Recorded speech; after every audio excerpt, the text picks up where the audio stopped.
Hello guys, I am your English teacher Shailesh Kumar and from today we are going to learn tenses। तो चलिए देखते हैं tense. सबसे पहले हम टेंस वर्ड की बात करते हैं। टेंस जो शब्द है comes from Latin word tempus which means time। जो टेंस शब्द है TENSE, टेंस जो शब्द है ये लैटिन का एक वर्ड है टेम्पस, उसी से लिया गया है which means time, जिसका अर्थ समय होता है। अब डेफिनेशन की अगर हम बात करें tense is that form of a verb which shows not only the time of an action but also the state of an action or event। Means tense किसी भी क्रिया का वह रूप होता है जो किसी कार्य के केवल समय को ही नहीं बताता है बल्कि उस कार्य या घटना की दशा को भी बताता है। तो अभी तक हम लोगों ने क्या जाना कि टेंस जो शब्द है वो लैटिन वर्ड के टेम्पस शब्द से लिया गया है which means time, जिसका अर्थ समय होता है। और अगर टेंस की हम डेफिनेशन की बात करें तो tense is that form of a verb which shows not only the time of an action but also the state of an action or event। तो टेंस किसी भी क्रिया का वह रूप होता है जो किसी कार्य के केवल समय को ही नहीं बताता है बल्कि उस कार्य या घटना की दशा को भी बताता है।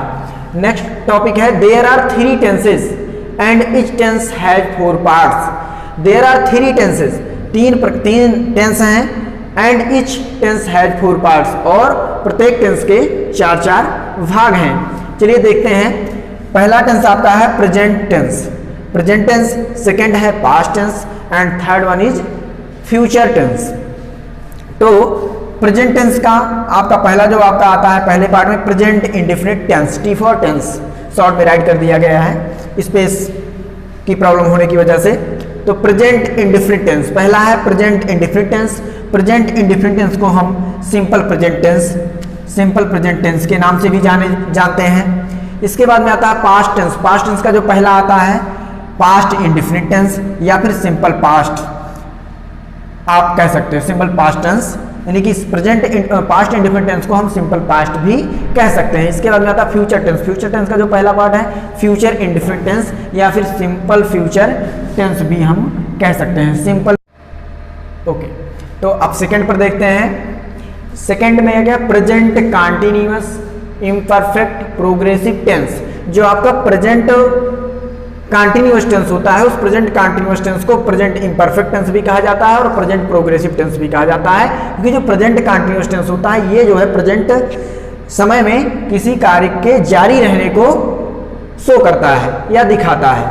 ठीक इसी तरह से आपका है पास्ट कंटीन्यूअस टेंस। तो पास्ट कंटीन्यूअस टेंस क्या होता है कि वो पास्ट में किसी कार्य के निरंतर जारी होने को व्यक्त करता है। तो प्रेजेंट कंटीन्यूअस टेंस को हम प्रेजेंट इम्परफेक्ट टेंस और प्रेजेंट प्रोग्रेसिव टेंस भी कहते हैं। इसी तरह से फ्यूचर कंटीन्यूअस क्या करता है कि फ्यूचर कंटीन्यूअस टेंस जो फ्यूचर में होगा यानी कि भविष्य में जो होगा उसमें किसी कार्य के जारी रहने को शो करता है। तो प्रेजेंट कंटीन्यूअस टेंस को भी हम प्रेजेंट इम्परफेक्ट टेंस और फ्यूचर कंटीन्यूअस टेंस को भी हम जो है फ्यूचर इम्परफेक्ट टेंस और फ्यूचर प्रोग्रेसिव टेंस कह सकते हैं। थर्ड पे आता है हमारा present perfect tense. Present perfect tense क्या करता है कि प्रेजेंट परफेक्ट टेंस किसी कार्य को प्रेजेंट समय में कंप्लीट होना दिखाता है, यानी कि प्रेजेंट परफेक्ट टेंस वर्तमान काल में किसी कार्य के पूरे होने को व्यक्त करता है। इसी तरह पास्ट परफेक्ट टेंस भी पास्ट में किसी कार्य के कंप्लीट होने को शो करता है। कभी कभी दो एक्शन होते हैं तो एक दूसरे एक्शन से पहले जो एक्शन पहले होता है, मतलब दो एक्शन होते हैं उनमें से कोई एक एक्शन पहले होता है उसको शो करता है। और फ्यूचर परफेक्ट टेंस भी फ्यूचर में किसी कार्य के कंप्लीट होने को शो करता है। इसको हम लोग डिटेल में पढ़ेंगे जब एक एक टेंस को हम लोग पढ़ेंगे। तो प्रेजेंट परफेक्ट कंटीन्यूअस टेंस क्या होता है कि वर्तमान काल में एक किसी ऐसे कार्य को शो करता है जो कुछ तो पूरा हो गया होता है और कुछ अभी निरंतर चल रहा होता है। ठीक उसी तरह से पास्ट परफेक्ट कंटीन्यूअस टेंस भी पास्ट में किसी कार्य के पूर्ण और अपूर्ण होने को व्यक्त करता है, कि कुछ तो पूरा हो गया होता है कुछ अभी अधूरा होता है। अब फ्यूचर परफेक्ट कंटीन्यूअस टेंस की बात करें तो फ्यूचर परफेक्ट कंटीन्यूअस टेंस भी फ्यूचर में किसी कार्य को किसी समय तक कुछ कंप्लीट और कुछ इनकम्प्लीट होना बताता है। तो इसी के साथ आज का हमारा ये टॉपिक फिनिश होता है।